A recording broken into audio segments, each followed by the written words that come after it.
We want.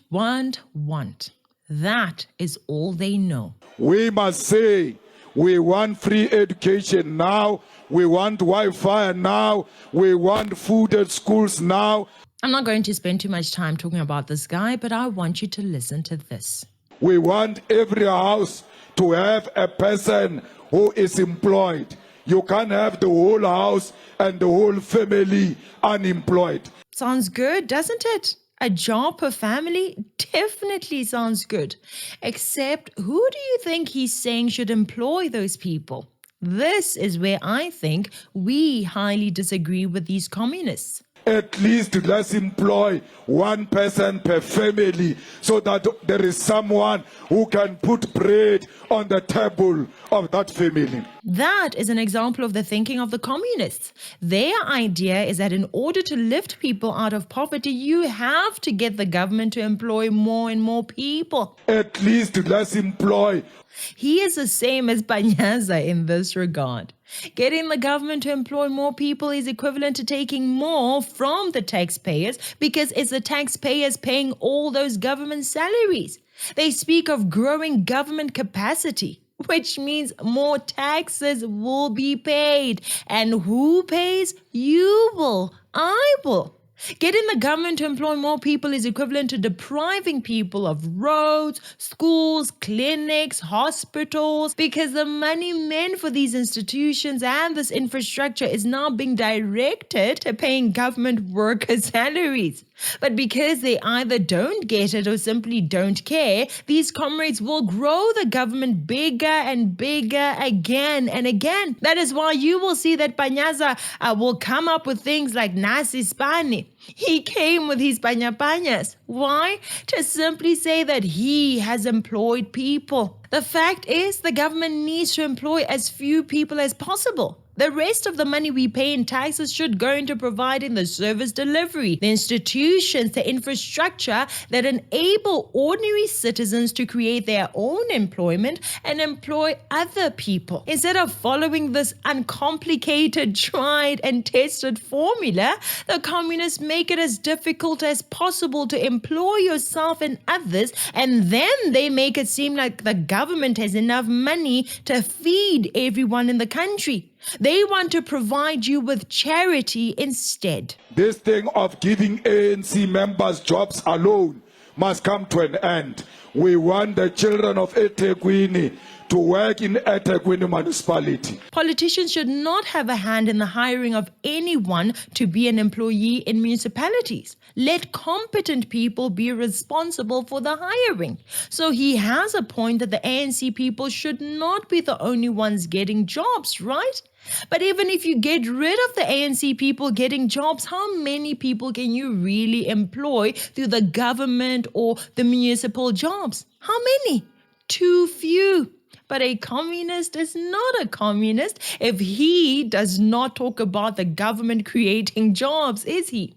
If the comrades in this country could have it their way, they would employ everyone through government, just like their friends in Cuba, Venezuela, and Mao's China. Whether the jobs that they're creating are necessary or not, whether the people are productive or not, whether the government can afford it or not, who cares? Definitely not them. All they care about is the illusion they present to the citizens. Oh, look at us. We care. We are giving you jobs. So vote for us again and again and again. I know some people might misunderstand me and think that I'm against South Africans getting jobs, but that is not the case at all. Just like you, I want to see the end of unemployment in our country, but not through fake, unsustainable jobs. I want to see our people in real, meaningful work, jobs that build the economy, that grow their skills and give them the experience they need to thrive. But for those real and meaningful and sustainable jobs to exist, what do we actually need? We need our taxes to stop going to short-term, unsustainable projects like Nasi Ispani and instead be invested where it truly matters, into building new power stations so that Vuyelwa has the electricity she needs to run his cybersecurity business. Our taxes should be invested into repairing and expanding our roads and bridges so that Steve, who just started electricity plumbing business can reach his clients faster and spend less time in traffic or fixing his car on the road because of pothole damages. Invested in fixing the roads and the bridges so that children can have school transport instead of crossing flooded rivers and walking for kilometers to get to school. Kodwa nofama sinika into zasinokwanto babantwana besikolo bafunda kude bangena kulamanzi kabuhlungu sibamba amazinyo nje.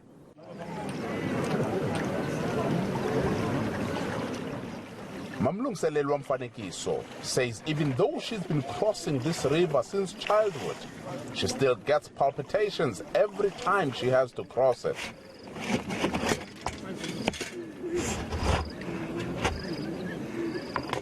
Zininzi ingcinga ezindifikelayo ndingakangeni ndisame kanje ndideske ndingena apha embizeni ndizive nje ndinombili nomkhulu ngoba ndinoloyiko loba kwayile mbiza ngexesha sengenzeka ibhadi iqhume ndimkene amanzi kwayona ngondingene kuyo ingena amanzi kwayile mbiza ndiphuma ndimanzi. Fuzile Samani is a so-called drum operator. He and others lock people inside the drum and float it over the river, with a rope tightening it as a safety feature. Our taxes should be invested into fixing our railways so that Penelope can buy stock for her supermarket at lower cost due to the low transport costs and use the savings to hire more staff. Invest our taxes into building fully equipped and fully staffed schools where our children can receive proper education, enjoy after-school activities, and learn from qualified teachers and school coaches. But 75 years ago, most people in China could barely read and write. Back in 1949, 80% of China's more than 540 million population was illiterate. In the 1950s, the battle against illiteracy unfolded in almost every corner of the country, including remote rural areas. It was a game changer for China's education landscape. Classrooms were set up everywhere, including in factories, on farmland, and even in people's homes. In just 10 years, thanks to 3 large-scale literacy campaigns, nearly 30 million people were taught to read and write. Between 1949 and 1965, that number rose to around 100 million. Over the past decade, China's education spending has increased annually, reaching nearly 6.5 trillion yuan, or nearly $900 billion in 2023. While live streaming and online platforms are bringing innovative courses to even the most remote schools, narrowing the urban-rural education gap. We now see children in the mountains sitting in classrooms surrounded by green hills, playing the piano, dancing, singing songs, and learning the same lessons as city children in real time. Invest our taxes into maintaining and staffing our clinics and our hospitals so that people don't miss work for weeks or months because they're sick and unable to get help. That's what taxes are meant for. But none of these, not even basic maintenance, can happen if most of the money is being swallowed up in salaries of an overgrowing government. Skilled and qualified police, soldiers, nurses, doctors, and teachers are the ones we currently need more of in government. But there is a limit, guys. The number of those jobs is always limited by the population and the budget of the country. Our population is too big and our budget too small. Remember, to build a road, you need tar, you have to buy your bitumen, and the rest of the needed inputs from somewhere. You have to buy the fuel from somewhere to put into the earth movers. To build schools and bridges, you need bricks, concrete, and so on. And those too, you have to buy from somewhere. You don't buy them from the government. The government is not the solution to employment. What we need are sustainable solutions to unemployment, right? So where do these come from if not the government? They come from you and I.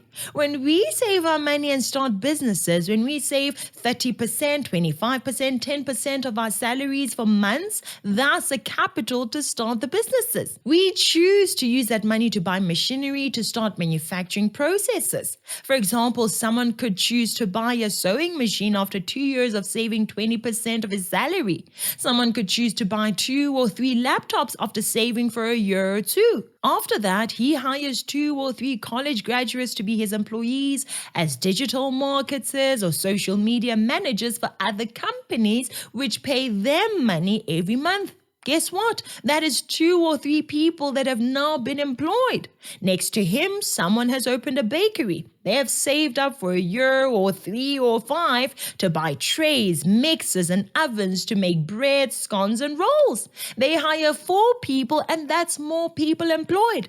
With those people employed, the government gets more money to build more schools, roads, and hire the people we really need. People like police officers, nurses, soldiers, teachers, and the like. The government cannot do that if the money is simply being used to pay salaries and grants only. We need the servicing of infrastructure and the building of new infrastructure. You can't build if all the taxes are always being consumed through salaries and handouts. Instead of encouraging new entrepreneurs, Julius Malema wants to encourage young people to be tenderpreneurs. Hi. We want you to get the businesses of eThekwini because you are the ones who are paying services to eThekwini. Therefore, you must be given a priority. So you must be given priority when it comes to getting business tenders from the municipality of eThekwini. Who? Which of us among the youth is he talking to? There are hundreds or thousands of young people there in the crowd, so who is he talking to? We must be given a priority to get tenders simply because we are the ones who are paying for services. What logic is that? Simply because I pay services, it means I should be the tenderpreneur priority. So if 1 million of us pay for services, it means we all should get tenders. Obviously, this is just a speech to make you feel good and share, because logically it doesn't make sense. Even the tenderpreneurs pay for the services too, don't they? Even if they're corrupt, they do pay for services. This is the thinking of Comrades. Stupid ideas. Meanwhile, you clap hands for the stupidity. Wake up, South Africa. What he should be saying is we need you to be able to create your own companies. We will fight to make it easy for you to build your companies. We will fight to make sure that minimum wage is lowered in order for you to get the labor you need to establish your businesses. Nice and simple, right? But he won't say that because although it makes sense, it is anti-communism. Fellow citizens, the government does not have such money. The government runs on a limited budget. It cannot give everyone a job, and it definitely cannot give everyone a tender, Julius. We need the people in our communities to start real businesses, not a spaza at every corner. We need real trades in every community, and we need those trades to thrive till they become factories capable of hiring hundreds of people. We don't need the government being touted as a hope for employment. Absolutely not. Anyway, that's it for today. Please share this video with fellow citizens to show them that the real solution is not more government jobs. It is not empty promises, and it's definitely not tender handouts disguised as empowerment. The solution is building a country of builders, of people who learn real skills, who save, take risks, start things, hire others, and grow their communities one small business at a time. Let's stop waiting around for politicians like Julius or Panyaza to save us. They've proven time and time again that they're only interested in growing their following, not the people. They offer speeches and slogans, but not sustainable solutions. Guys, we don't need more government jobs. We need more bakers, more builders, coders, technicians, welders, electricians, shop owners, and factory starters. We need an ecosystem that rewards value and not slogans, that builds, not bleeds. So next time a politician promises you jobs from the government, ask them one simple question. Who is going to pay for it? And what are you doing to make it easier for the rest of us to create real jobs in the private sector? South Africa doesn't need more entitlement. It needs more enterprise. If you agree, then stop clapping for the clowns and start backing some builders. Thank you so much for watching. I'm Katlego. This is Citizen Concerned. And until next time, beware of the comrades.